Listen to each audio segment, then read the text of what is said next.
way back in the early 2000s, when we first started using fencing masks for historical fencing, I quickly came to the conclusion that your standard fencing mask, which was all that existed back then, was not up to what we did. Okay, it just wasn't protective enough. So I had an armourer build me this, which is a historically accurate Scottish Borders style bergenet with a removable falling buff, which is the faceplate you put over there for jousting, except I had mine made out of perforated steel.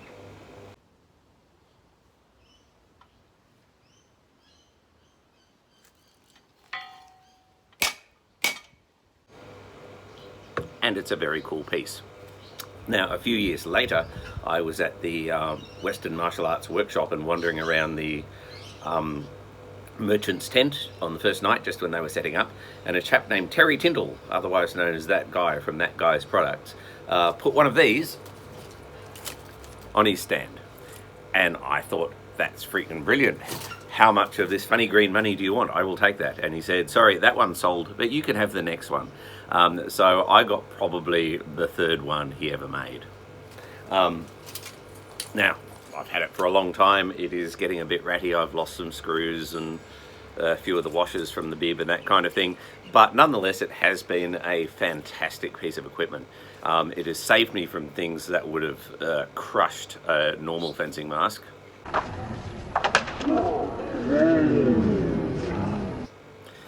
And some of the things I like about it are, first of all, it's nice and cool with the perforated mesh going all the way through, lots of airflow. It's got a leather suspension cradle inside, which means that when you're hit on top of the head, the helmet sort of bounces up and down, and the stretch of the leather spreads a lot of that load. It doesn't go straight into your head, so you don't feel it at all. And also having the suspension cradle means there's again airflow going over your head, so it keeps it nice and cool. Now, I have heard people say that cradles are no good for protecting you from sideways movement, being hit in the side of the head. That can be true depending on how you do it. If you do it right, it's not an issue at all. The trick is really to make sure that it is braced down here at the chin as well.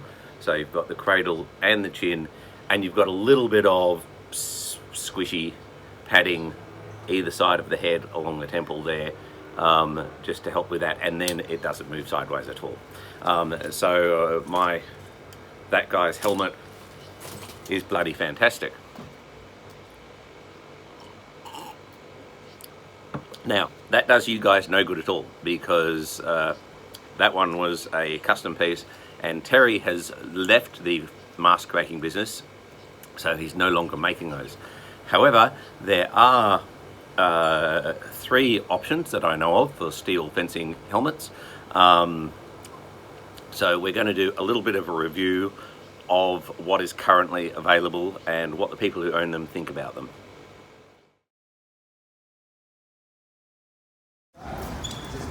So James, tell us about your helmet. What is it?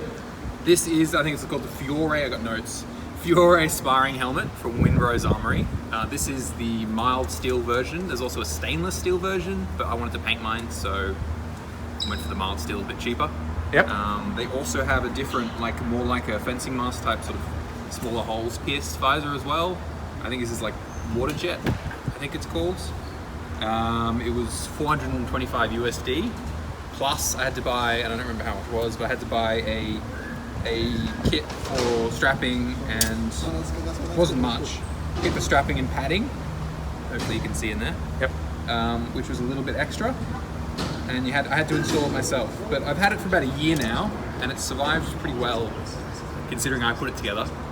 And it's only got a little, you're not even going to be able to see it on the camera, but there's like a little dent, and you can see the sort of the beating it has taken on the paint. And this was quite a lot of layers of pretty heavy duty paint too.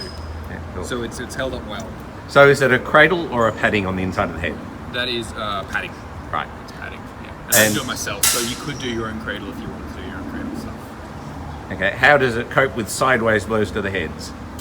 Pretty alright actually.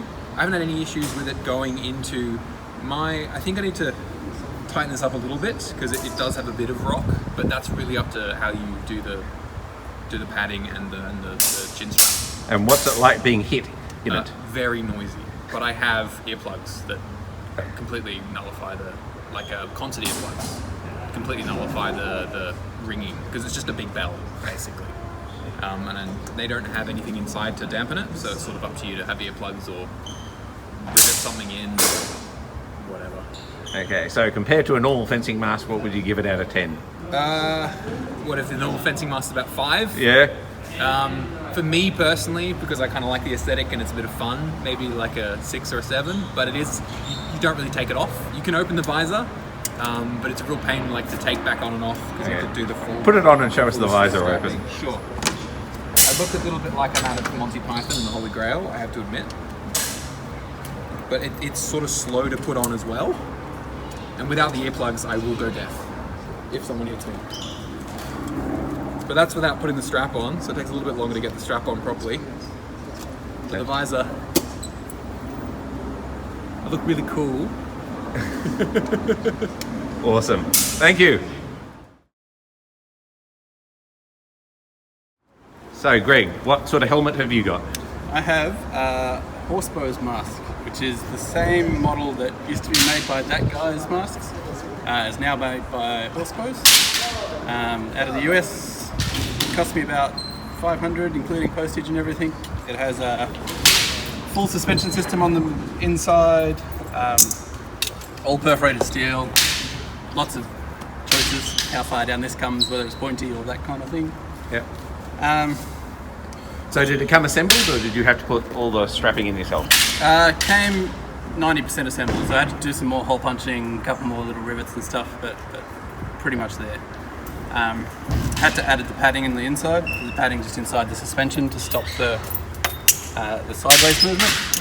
And how does it handle sideways movement having done that? Sideways movement's fine. I have had no problems with it at all. Taken some pretty hefty blows on the side and I have no issues at all. Cool. Suspension though, love it for the heat, love it for the blows from the top and the front. It's great for that. Cool. And how is it heat-wise? Heat-wise is so much better than my old mask, so much better than any padding mask I've had. You just don't even think about it anymore.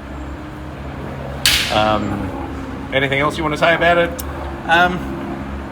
Look, I'm very happy with it. The only thing I'd say is the build quality is a little bit not 100%, so I'll probably end up replacing the suspension system myself at some stage. But apart from that, very happy with it. And is it loud to wear inside? No, there's no noise at all. No ringing? No ringing at all. Cool. And so if a normal mask is a 5 out of 10, what would you give these? Probably 8.5, 9 out of 10. Yeah. Right up there. Excellent, thank you. So Dan, what sort of helmet have you got? I've got the Melmet metal helmet from Leon Paul, which is pretty good. I have a it's very, very solid. You feel like you're in a bunker. It's dealt really, really well with longsword and broadsword, and you can pretty much get clattered with it. For the most part, you don't even feel it. You certainly hear it, so earplugs would be suggested.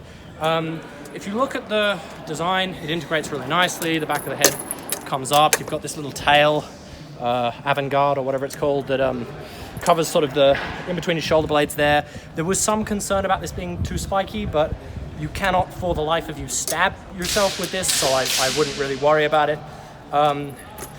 Does up under, so it's a solid steel collar. The bib is removable, so you can wash it, and it's got like a leather buckle that comes around here.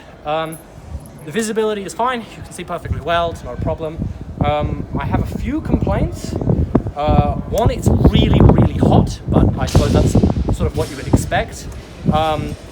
As in there's not enough airflow through the perforation? There is not enough airflow at all. You put it on and immediately you're just sweating. You can probably see I'm really, really, really sweating. And on the inside, is it cradle or is it padding? So it's padding, like this, these sort of squarey things. My one, so I got this off of the sort of the first sort of production run. I think there was 6 of them and I managed to get one shipped out. The issue is, I don't know if you'll be able to see inside, they don't stick at all. They just fall out and then they stick to each other, and they come out while you're fencing. I had one just a minute ago slide down right in front of my eyes, couldn't see a thing.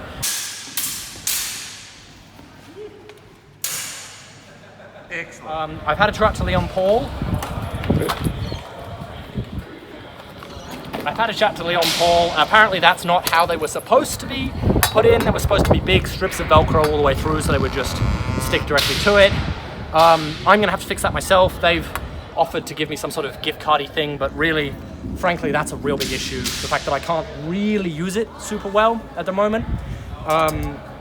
That's quite a big sort of disappointment. The other thing is, because of this stiff collar, which I'm sure will break in at some point, but because of the metal collar here, you can't fit any effective gorget underneath it. Is that meant to be a gorget substitute? I don't believe so. It wasn't mentioned in it, but potentially I wouldn't, like, it's quite difficult to get a thrust up under there, but it is possible, especially if, you know, potentially you lifted your head or something like that. You could slide a thrust up under there, so I feel like it almost needs a specialist gorget built with it, or some sort of sword catching thing here. I don't know. You can't fit any of the gorgets I've tried under it super effectively. And how much was it? I think it was about $500, 500 Australian, plus postage, but I shipped it with another mask, so it came out quite reasonable. With the small changes, it would be fantastic. The price isn't terrible. It's pretty similar in terms of price. How's the movement sideways when you get hit sideways? You can't. So when you get hit sideways, it's fine. The whole mask sort of terminates on the neck, so you're not getting a lot of force directed onto the head. It tends to sort of be caught by the neck, which is fine. It feels a lot nicer than getting hit normally. The issue is you can't really turn your head because of the slanting kind of nature of this. It sort of locks you in and you can't really turn your head a whole lot. Getting hit from the side, as I said, it's like a bunker. It doesn't really move that much. And I haven't found that that's particularly nasty. We did some tests with it. It didn't come up awful. It's just you can't, if you're in sort of an ox, or you can't really turn your head a whole lot, and you don't get a lot of up and down. You get a little bit of that, but there's very little side to side. Other than that, it's good, but I would say it's definitely a prototype. There's a lot more to sort of be done with it, but otherwise it's quite so nice. If a normal fencing mask is a 5, what would you give this out of 10?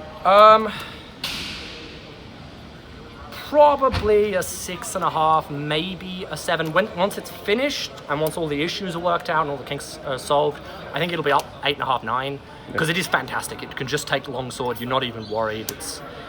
You don't really feel it a whole lot. It doesn't hurt. It's great. Get earplugs. It's really loud. But other than that, it's really good. It's a solid beginning product. I think there's a lot more work to be done though. Cool. Thank you. Cool. Thank you.